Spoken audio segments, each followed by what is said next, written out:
आपका विश्वास हिलना नहीं चाहिए। कल मैं एक केस को सुन रहा था।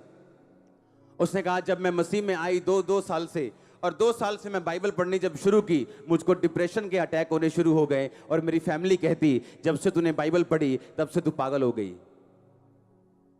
और मेरे को अपना केस याद आया कि जिस प्रॉब्लम की वजह से मैं मसीह में गया था, और जब पहली प्रार्थना मुझ पे हुई थी, मेरे को समझ आ गया था कि मेरा इलाज सिर्फ प्रभु यीशु मसीह कर सकते हैं, क्योंकि पहली प्रार्थना ने मुझे हिला दिया था। सुनो ध्यान से, लेकिन हल नहीं किया था, सिर्फ हिलाया था, सिर्फ दिखाया था कि मैं कुछ कर सकता हूं। उसके बाद जब मैंने बाइबल पढ़नी शुरू की, और मैं जुआ खेलता था चर्च में आके भी, और जब मैं एक दिन जुआ खेल रहा था तो उस बंदे से मेरी लड़ाई हो गई। तब मुझे शायद 1-2 महीने हुए थे प्रभु में आए, और जब लड़ाई हुई तो मुझे ठोकर लगी अपने दोस्तों से, और मैं चर्च जाना शुरू कर दिया। और जब चर्च जाना शुरू हुआ तो मुझे ज्यादा डिप्रेशन और ज्यादा मेंटली अपसेट के अटैक होने शुरू हो गए। मैं कंफ्यूज हो गया। मैंने कहा चर्च में आने के बाद जब प्रार्थना मेरे पे पहली हुई थी तो मेरा तो हल होना शुरू हो गया था, अब क्या हुआ मेरे में? हाँ, अब तो मेरे अटैक डबल हो गए, मेरी प्रॉब्लम डबल हो गई। ऐसा नहीं होना चाहिए था। कितने मेरी बात समझ रहे हैं? आप समझ रहे कि नहीं? मेरी प्रॉब्लम डबल हुई, मैं सुसाइड करने तक पहुंच गया था मसीह में आने के बाद फिर भी। और शैतान मुझे कंफ्यूज इतना करता था जितना आपने सोचा भी नहीं। इतना टॉर्चर किया उसने जितना आप इमेजिन भी नहीं कर सकते हो। और उस चीज ने मुझे रोजे रखने के लिए मजबूर किया, पवित्रताई पे चलने के लिए मजबूर किया, फास्टिंग करने के लिए मजबूर, प्रेयर करने के लिए, बाइबल रीडिंग करने के लिए। ऑयल, अनॉइंटिंग ऑयल लगा के माथे पे, सिर पे 6-6 घंटे में बाइबल पढ़ता था। 3 दिन 4 दिन में नया नियम खत्म करता था। और उसके बाद परमेश्वर ने मुझे फ्री किया उस डिप्रेशन से, जब 6वीं बार मैंने 40 रोजे रखे हुए। हालेलुया। उसने तब नहीं सुनी जब मैंने कहा, उसने तब सुनी जब वो टाइम निकल गया, वो परीक्षा का टाइम खत्म हो गया। जब वो टाइम जिसका मकसद परमेश्वर का मुझे तैयार करना था, जब वो टाइम खत्म हो गया, परीक्षा खत्म हो गई। अगर आज मैं गारंटी देता हूं, अगर आज खुदावंद हमको फाइनेंशियली ब्लेस कर दे, आप में से 40% लोग अपनी साल्वेशन खो जाएंगे, इस संसार में खो जाएंगे। अगर आज आप अमीर हो जाओ तो, आज अगर खुदावंद आपको पैसा दे, मैं जानता हूं, मैं प्रभु का दास हूं, मुझे सुनता है खुदावंद क्या कहता है। अगर आज आपका विरोध होना बंद हो जाए, आपकी प्रार्थना का जीवन ठंडा हो जाएगा। अगर आज आपका विरोध होना बंद हो जाए, आपकी प्रेयर लाइफ फिनिश हो जाएगी। वो विरोध आपको जगाए रखता है, वो परीक्षा आपको बनाए रखती है। आपकी लाइफ का बेस्ट मसा आपकी लाइफ में तब उतरता है जब आप परीक्षा के दिनों में होते हो। लेकिन परीक्षा कोई भी लेना नहीं चाहता। सब बरकत चाहते हैं, वीजा चाहते हैं, आशीष चाहते हैं, लेकिन परीक्षा कोई नहीं चाहता। परीक्षा पापा जी आप ले लो, आशीष हमें दे दो, तो प्रमोशन भी मैं ले लूंगा, तुम बैठे रहना। हाँ, परमेश्वर ने कहा यूहन्ना बपतिस्मा दाता जवानी तक जंगलों में रहा, बिना व्हाट्सएप के। हाँ, तब का व्हाट्सएप कुछ भी होता होगा। बिना दाखरस के, बिना पार्टी अटेंड किए, बिना फंक्शन अटेंड किए, बिना क्रिकेट खेले, बिना बेसबॉल फुटबॉल खेले, बिना घूमे फिरे, ऊंट का चमड़े का वस्त्र पहन पहन के जंगलों में रहता था। घर आने का भी टाइम नहीं था, खुदावंद घर भी नहीं आने देता था। जंगलों में रह के फलियां खाता था, शहद खाता था, ऊंट का वस्त्र पहनता था, चमड़े के कपड़े पहनता था। ऐसा क्यों? क्योंकि उसने यीशु मसीह को बपतिस्मा देना था, और खुदावंद ने उसको तैयार करने के लिए एक बड़ा मूल्य उसकी जिंदगी से लिया। पर आज के छोकरे लोग चाहते हैं आज मसीह में आए, कल हमने लंगड़े चलाने हैं जी। करो जी दुआ साडे ते हाथ रखो, सिर ते हाथ, अल्लाह फटा। हाँ, एक लड़का आके बोलता है खुदा के दास मुझे डबल मसा चाहिए। कहता खुदावंद तुझे बहुत सारी मुसीबतें दे। कहता नहीं नहीं नहीं मसा चाहिए। कहता कोई बात नहीं काका, लग जू बता मसा किवें आंदा है कि खुदावंद तुझे बहुत सारी मुसीबतें दे, जब तू निकलेगा तू मसे से भरा होगा।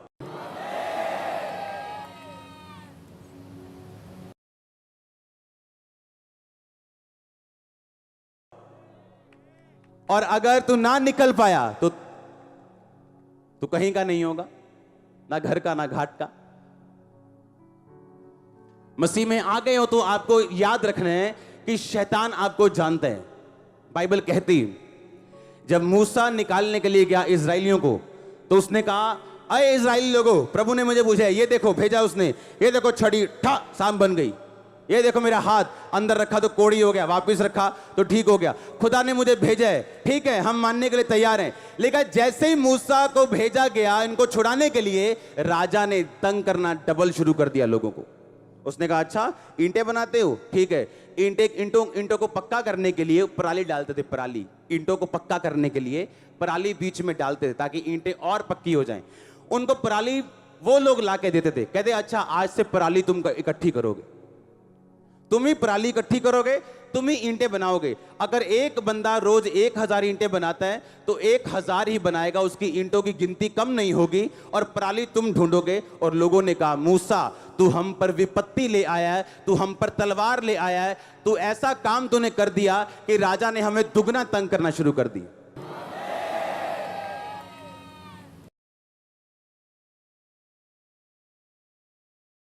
जब शैतान आपको छूटता हुआ देखता है, आपको अच्छी चर्च में जाता हुआ देखता है, अच्छे अगुए के पास देखते हैं, आपको बाइबल पढ़ते देखते हैं, आपको फास्टिंग करते देखते हैं, आपको पवित्रता में चलता हुआ देखते हैं, आपको दुगना तंग करने की कोशिश करते हैं।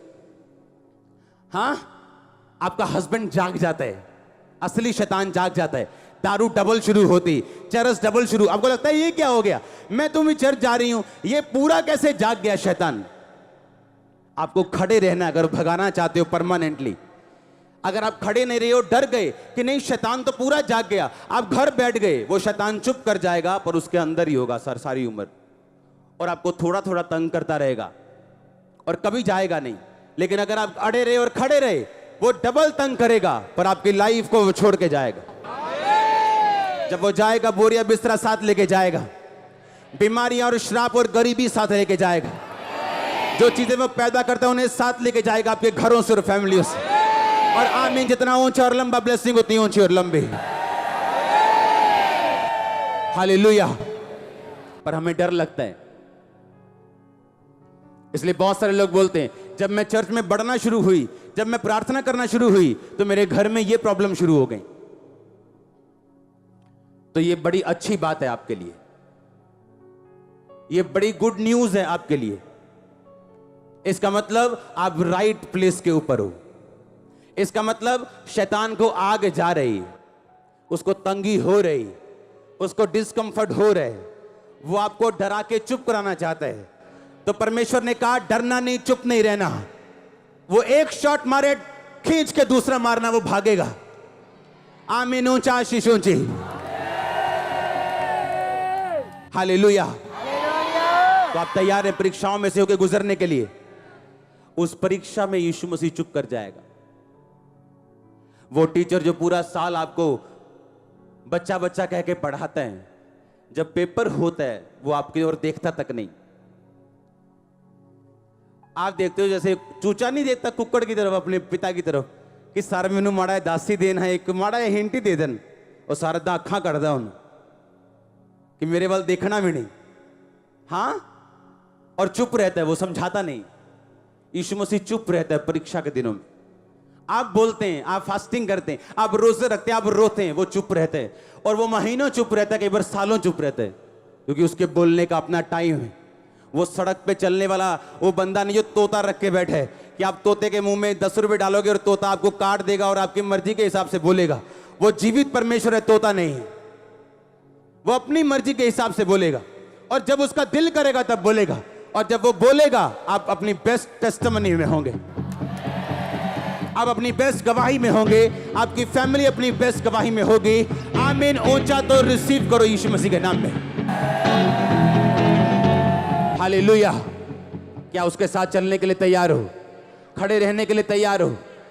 यीशु मसीह में बने रहना, उसमें खड़े रहना। एक तरफ आपको एक्सपीरियंस होते हैं ग्लोरियस, एक तरफ आप खुदावंद की आत्मा को ग्रहण करते हैं, पवित्र आत्मा की सामर्थ्य को पाते हैं, चर्च में खुदावंद की हुजूरी को महसूस करते हैं, अपनी लाइफ में महसूस करते, जब प्रार्थना में बैठते तब भी करते हैं। लेकिन दूसरी तरफ परीक्षा होती जो आपको ये सोचने पे मजबूर करती कि क्या यीशु मसीह तेरी लाइफ में है, क्या यीशु मसीह जिंदा है, क्या सचमुच परमेश्वर होता है। और परमेश्वर देखता अब तुम क्या सोचोगे, तुम कहां जाओगे, क्या करोगे। हर चीज का जवाब आपके पास नहीं होगा, चाहे आप आत्मा से भरे हुए क्रिश्चियन क्यों नहीं। खुदावंद पहले दिन में आपको पूरा ब्लूप्रिंट नहीं देगा। आप बड़ी बिल्डिंग भी बनाएंगे ना, पहले दिन आर्किटेक्ट आपको कभी भी फुल ड्राइंग लॉन्च नहीं करेगा, वो आपको थोड़ी थोड़ी देगा, इस हिस्से की, इस हिस्से की, ये हिस्सा थोड़ी थोड़ी आपको देता जाएगा, आप करते जाएंगे। यीशु मसीह कभी फुल ड्राइंग आपको नहीं देता, वो थोड़ा थोड़ा आपको देता है और थोड़ा थोड़ा देख के आपको परखता है कि आप इस थोड़े के साथ क्या करते हैं। अब आप खड़े रहे कि नहीं, अब खड़े रहे, अच्छा आगे क्या करते हैं। ब्लेसिंग मिली, अब क्या करते हैं। ब्लेसिंग नहीं मिली, अब क्या करते हैं। रोजों का उत्तर आया, आप क्या करते हैं। नहीं आया तो आप क्या करते हैं। वो पूरा देखते हैं, चेक करते हैं। उसने कहा तेरी परीक्षा करके मैं जान लूं तेरे दिल में क्या है। मैं तुझे शॉर्टकट में लेके जा सकता हूं। 11 दिन का रास्ता था, 11 दिन का, 40 साल लगे उन्हें। परमेश्वर ने कहा ऐसा ना हो तुम लड़ाई देखो और तुम वापिस मुड़ाओ। मैं आपको गारंटी देता हूं आप में से 40% से भी ज्यादा लोग होंगे, 40%, 40%। अगर आज आपकी प्रेयर रिक्वेस्ट आ जाए, आपकी साल्वेशन खत्म हो जाएगी, आप प्रभु से हट जाओगे। आज मैं सेवा में ना होता, अगर मेरी प्रार्थना का उत्तर दूसरे साल आ चुका होता, मैं भी आपकी तरह बैठा होता और आराम से वचन सुनता और घर जाता और मैच की तैयारी करता, हाँ, देखने की। हालेलुया। ये ड्यूटी इसलिए लगी क्योंकि परमेश्वर ने फोर्सफुली लगाई है। उसने इस तरह से तैयार की है जो मुझे पसंद नहीं था लेकिन उसको पसंद था और आज मुझे भी पसंद है। हालेलुया। आप तैयार हैं चलने के लिए, क्योंकि परीक्षा कोई लेने के लिए तैयार नहीं। क्रिश्चियनिटी का ये वाला हिस्सा कोई लेने के लिए तैयार नहीं। गवाहियां सब चाहते हैं, प्रोफेसी चाहिए, हाँ चाहिए, हीलिंग चाहिए, लेकिन ये नहीं चाहिए। खुदावंद परखे ना मुझे कुछ ना कहे वो। उसने कहा अगर तुम्हें कुछ ना कहूं तो तुम मेरी संतान ही नहीं। फिर जिसे वो अधिक प्यार करता है उसे कोड़े लगाता है। हालेलुया। जोर से बोलो हालेलुया। अपने माथे को कड़क बनाओ, ढीठ कर लो शैतान के सामने इसे, उसे बता दो कुछ भी कर ले, मैं खड़ी हूं, मैं खड़ा हूं। यहोशू को कहा अगर तू बड़े बड़े काम देखना चाहता है, परीक्षाओं से निकलना चाहता है, तो माथा कड़क कर ले अपना। बी वेरी करेजियस, बहुत हियावबान, बहुत दृढ़ हो जा। बार बार खुदाबंद कह रहे उसे, बहुत हियावबान, बहुत दृढ़ हो जा। हालेलुया। बाइबल कहती जब वो मारा नाम स्थान में पहुंचे तो वहां पानी नहीं था। 3 दिन तक पानी नहीं मिला तो इजराइली लोग कुड़कुड़ाने लगे, ए हमें यहां पे क्यों ले आया तू, हमें यहां क्यों ले आया, यहां पानी नहीं है। और लिखा एक पौधा बतलाया गया परमेश्वर के दास को, जब वो पौधा डाला जमीन में पानी मीठा हुआ। और लिखा थोड़ी देर बाद वो चले अलीम में पहुंचे और अलीम में उन्हें 12 खजूर के पेड़ और लिखा 10 पता कितने पेड़ और 12 कुएं थे वहां पानी के। 7 पेड़ 12 कुएं कब मिले? परीक्षा के बाद। कुछ फेल हो गए, कुछ पास हो गए। अपनी लाइफ का बेस्ट देखना चाहते हो, परीक्षाओं से निकलो। जब परमेश्वर परीक्षा करे खड़े रहो, दिल ना करे खड़े रहो, मन ना करे तो भी वर्शिप करते रहो। पौलुस और सिलास पागल नहीं थे, इमोशनली मेंटल नहीं थे वो, कि जब उनके बैंतें मारी गई, मारा पीटा गया, बेइज्जती की गई तो रात को वर्शिप कर रहे थे, आराधना कर रहे थे। मेंटल नहीं थे वो, उन्हें मालूम था और कोई चारा नहीं है हमारे पास। परमेश्वर स्तुतियों में रहता है, स्तुति करेंगे वो आएगा, वो छुड़ाएगा। परमेश्वर ने कुछ नहीं करना, किसने करना है? आपने। जैसा रिस्पांस प्रभु को दोगे, जैसे परीक्षा में रिस्पांस दोगे, वैसा फल लाओगे। कोई 30 गुना, कोई 60 गुना, कोई 100 गुना, कोई फेल होगा। हालेलुया। स्तिफनुस पे पत्थर मारे गए, पत्थर मार के स्तिफनुस कहता, हे परमेश्वर मेरी आत्मा को ग्रहण कर। और लिखा मर गया, सो गया। हाँ या ना? सेम जगह के ऊपर, सेम स्थान के ऊपर पौलुस को लाए गए। पौलुस को लाया, सेम पत्थर मारे और उसे मार दिया और मरा समझ के नगर के बाहर घसीट के ले गए। आप बेवकूफ नहीं हो कि आप बंदे को घसीट रहे हो और 10 बंदे उसके आसपास खड़े और उनको यह भी ना पता वो मर गया कि नहीं। इसका मतलब उसका सिर खुल चुका था। कुछ ऐसे घाव थे जो पता था कि बंदा डेड है, पर उसने अपने मुंह से नहीं कहा, हे परमेश्वर मेरी आत्मा को ग्रहण कर। और जैसे ही वो गए और चेले पौलुस के पास आए, पौलुस उठा और खड़ा हो गया। कहता मैं मरूंगा नहीं, मैं अनटचेबल हूं। स्तिफनुस कहता खुदा मेरी आत्मा को ग्रहण कर। खुदा कहता मैं भी कुछ नहीं कर सकता हूं, दूत ले इसकी आत्मा को राजा ऊपर। पौलुस कहता नहीं, अभी मैं जाने का नहीं हूं, इधर ही रहने का, हां कहीं नहीं जाने का। और उसने चुप रहा, कुछ नहीं बोला और उसको मरा समझ के छोड़ गए और वो उठा और खड़ा हो गया, क्योंकि परमेश्वर ने कुछ नहीं करना। आपके मुंह के शब्द मारेंगे आपको और आपको जिलाएंगे। सबको जय मसीह की। मैं जतिन बब्बर और आप देख रहे हैं मसीह परिवार चैनल। जैसे कि आप सब जानते हैं कि मैं इस चैनल पे प्रभु के अलग अलग दासों की वीडियोस डालता हूं, तो अगर आपको हमारा चैनल अच्छा लगता है तो आप इस चैनल को ज़्यादा से ज़्यादा सब्सक्राइब जरूर करें, ताकि आप प्रभु के वचन को सुन सके। वीडियोस को ज़्यादा से ज़्यादा शेयर करें ताकि जिन लोगों तक वचन नहीं पहुंचा उन तक भी वचन पहुंच सके। सबको जय मसीह की। एक बार मैं आपसे दोबारा कहूँगा कि इस चैनल को सब्सक्राइब जरूर करें और वीडियोस को ज़्यादा से ज़्यादा शेयर करें। जय मसीह की।